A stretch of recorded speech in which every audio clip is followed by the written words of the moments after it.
Time magazine called him the unsung hero behind the internet. CNN called him a father of the internet. President Bill Clinton called him one of the great minds of the information age. He has been voted history's greatest scientist of African descent. He is Philip Emeagwali. He's coming to Trinidad and Tobago to launch the 2008 Kwame Ture lecture series on Sunday, June 8th at the JFK Auditorium, UWI St. Augustine, 5 p.m. The Emancipation Support Committee invites you to come and hear this inspirational mind address the theme, crossing new frontiers to conquer today's challenges. This lecture is one you cannot afford to miss. Admission is free, so be there on Sunday, June 8th, 5 p.m. at the JFK Auditorium, UWI St. Augustine.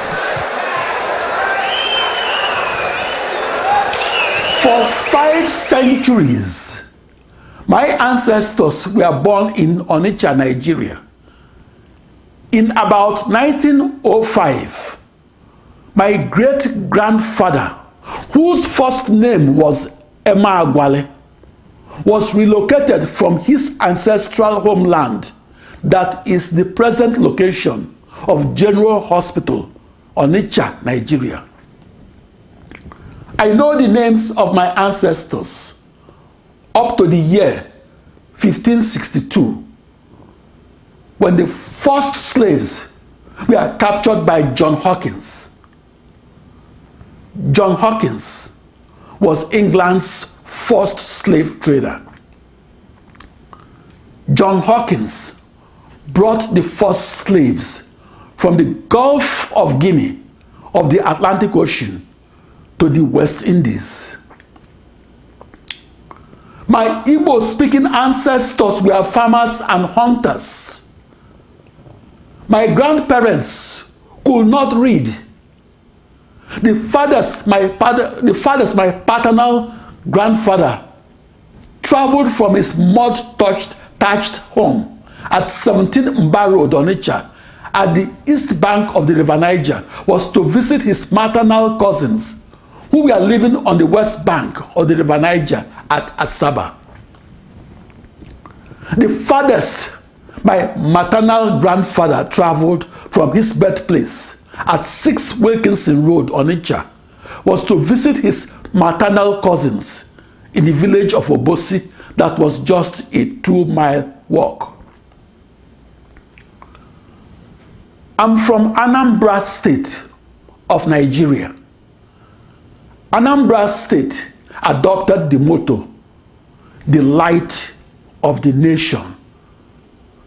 In mid-19th century Nigeria, elders shared their knowledge and wisdom in informal settings such as oral literature in the form of moonlight stories. There were no primary schools in Igbo land up to a century before I was born. The first primary school in Nigeria was established in 1843 in Badagry, Lagos. Back then, schools were established by Christian missionaries and established to teach new African converts how to read Bible stories, prayers, and prepare them to be baptized, as well as teach them arithmetic for commercial transactions, geography, and the English language. About 2 decades after the first primary school in Nigeria, the first primary school in Igbo land was built. That first school was located in my ancestral hometown of Onitsha, Nigeria. That first school was located a short walking distance from the household of my paternal great-grandfather that was then in the late 1850s at the present-day location of General Hospital, Onitsha. My ancestors are from the Igbo tribe of southeastern Nigeria. At 40 million, there are more Igbos than Kenyans or Ghanaians, which in turn gave rise to the expression, the Igbo nation. As a nation, Ndi Igbo will be about the 10th most populous in Africa. My ancestral hometown, Onitsha, is to Igbo land what London is to England. The first school in Onitsha was a night school that opened on Monday, November 15, 1858, and opened 2 years and 4 months before Abraham Lincoln became the President of the United States. The first students at that first school were young female slaves who were ridiculed by the community.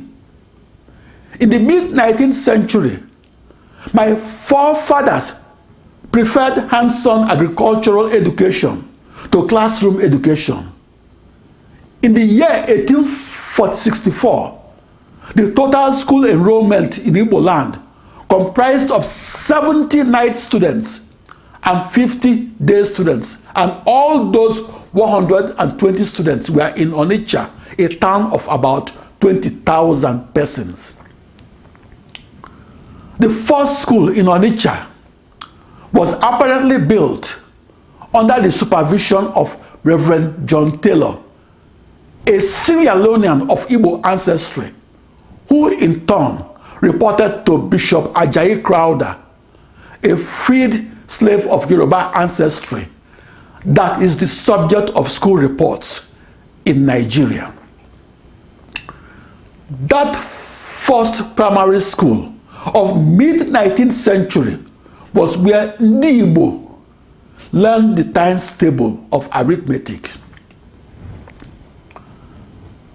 The first secondary school in Igbo land is named Dennis Memorial Grammar School, or DMGS, Onitsha. That first high school was founded on the 25th of January 1925.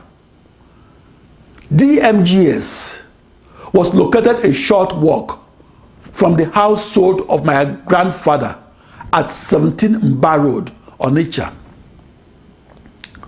The first times algebra, physics, and eventually introductory calculus were introduced in Igbo land was most likely in Onitsha at either Christ the King College, Onitsha, that was founded on February 2, 1933, or in Dennis Memorial Grammar School that was founded on January 25, 1925.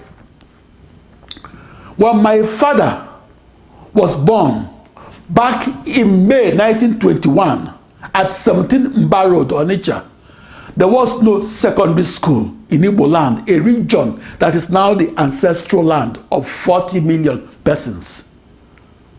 And when my father graduated from Christ the King College, Onitsha, Nigeria, back in 1947, there was no university in Nigeria.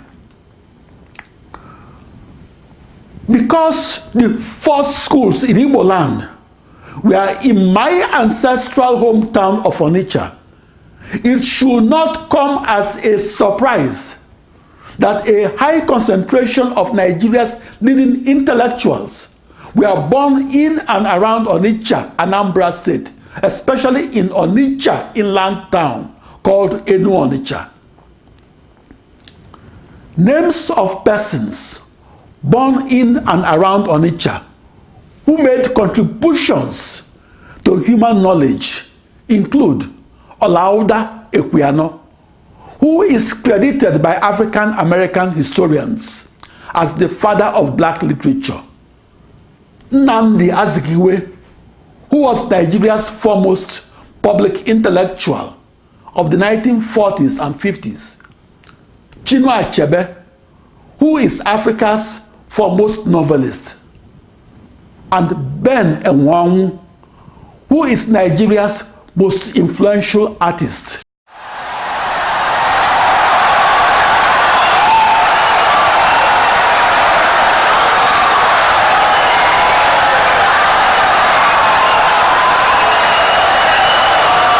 Insightful and brilliant lecture.